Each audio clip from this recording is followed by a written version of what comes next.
நாம் இன்னைக்கு தமிழ் உயிர் எழுத்துக்கள் பற்றி பார்க்கலாம். தமிழ் உயிர் எழுத்துக்கள் இது நம்ம இங்கிலீஷில் வவல்ஸ்ன்னு சொல்லுவோம் இல்லையா, அதுதான் தமிழ் உயிர் எழுத்துக்கள் அப்படின்னு அர்த்தம்.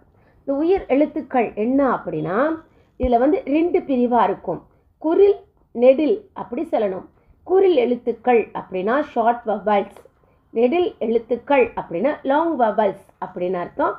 ஷார்ட் வவல் இது ஆ, இது ஆ, இது லாங் வவல் ஆ. இது இ, இது ஷார்ட் வவல் இ, இது லாங் வவல் ஈ. இது ஷார்ட் வவல் உ, இது லாங் வவல் ஊ.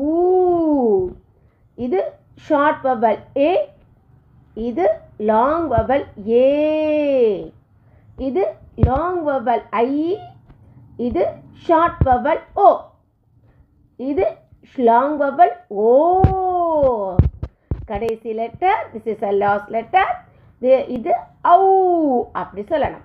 ஸோ இதில் ஒவ்வொரு எழுத்துக்களும் என்ன சொல்லுது அப்படிங்கிறத பார்க்கலாம். ஸோ நம்மளோட ஃபஸ்ட் லெட்டர் அ. அ அப்பா, அப்பா மீன்ஸ் ஃபாதர், அப்பா. அ அம்மா மதர். அ அண்ணன் எல்டர் பிரதர்.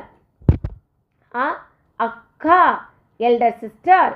இவங்கள தான் அப்பா அம்மா அண்ணன் அக்கா அப்படி சொல்லணும்.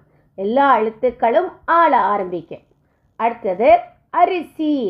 அரிசி அப்படின்னா ரைஸ், அதான் அரிசி.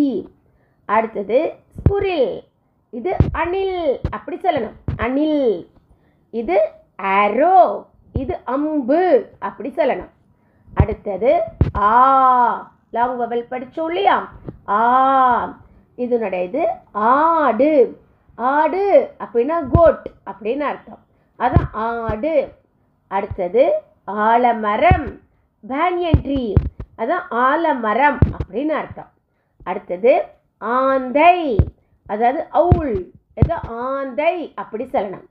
அடுத்தது ஆப்பிள், ஆப்பிள் ஆப்பிள் தான் அப்படியே தான் சொல்லணும்.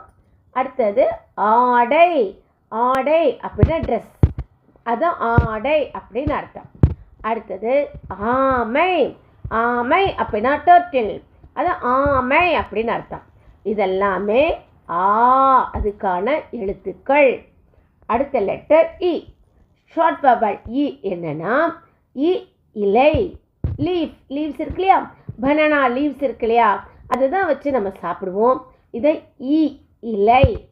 இது இ